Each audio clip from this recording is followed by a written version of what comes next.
Morning, this is V, and I recently finished reading a book called The Verifiers by Peck. This story is set in New York, and the main character is a young woman called Claudia Lynn. Claudia currently works for a small agency called Veracity, which specializes in investigating the backgrounds of people that their clients meet on online dating platforms. I have to admit, that's actually why I picked up this book in the first place.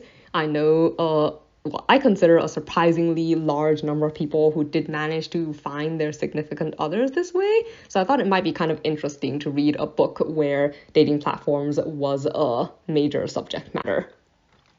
The idea behind a lot of these dating platforms is that they're supposed to be able to use all this information like people's preferences, interests, and so on to help you find your perfect match. But the problem with this idea is that people can lie, and especially in a situation like a dating platform where people might be really motivated to make themselves seem different from how they are, lying is a major issue. So, not only do people often want to make themselves seem like more attractive or more interesting to certain types of people, they may also not actually understand themselves that well. Like the story points out that a lot of times people can blur the lines between what they want to be like and what they are actually like in real life.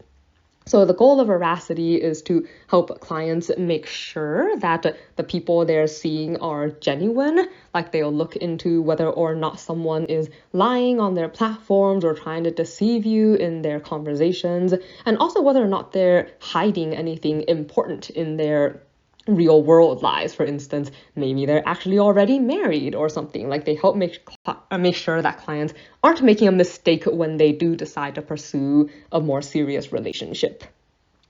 This particular story begins when a really unusual client comes to Veracity. Her name is Iris Latriste, and there are a lot of strange things about her, but first and foremost is the fact that she asks them to investigate someone that she is no longer communicating with, and not only that, she has never met this person in real life and does not know what his real name is. In other words, she's asking them to investigate someone that she has no intention of trying to pursue a relationship with, and this starts a whole chain of events that lead up to Iris disappearing altogether. So Claudia is a huge detective fan. Like she actually used to work at a finance company, like her brother helped her get a job there after she graduated, but she leapt at the chance to change jobs when she was contacted by Veracity because she saw it as a dating detective agency and a chance for her to do something that's a lot like real detective work. Because of these things, like she gets really caught up in the mystery of who Iris actually is, what she was doing, and why she came to Veracity in the first place. So something I liked about this story was the tone. Like I really enjoyed the way it was written, and I appreciated the narrator's sense of humor. I also think it did a good job at building the step-by-step mystery where it goes through like these different theories and like building a pretty solid mystery that doesn't necessarily just involve your typical like murder plot or something. But something I think I did not like as much was that I guess Claudia's the kind of amateur detective who appears to approach detectiving I would consider the wrong way around. Like instead of looking for evidence and then building her theories on the evidence that she finds, she comes up with theories and then looks for evidence to try to support what she thinks happened.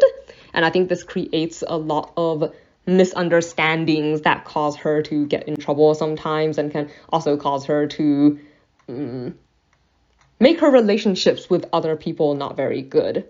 On the bright side, she's also not someone who really insists on holding on to her theories. Like when she comes across evidence that shows that she's wrong, like she's pretty quick to change what she's thinking about and to look for new solutions. So that kind of balances out that particular issue.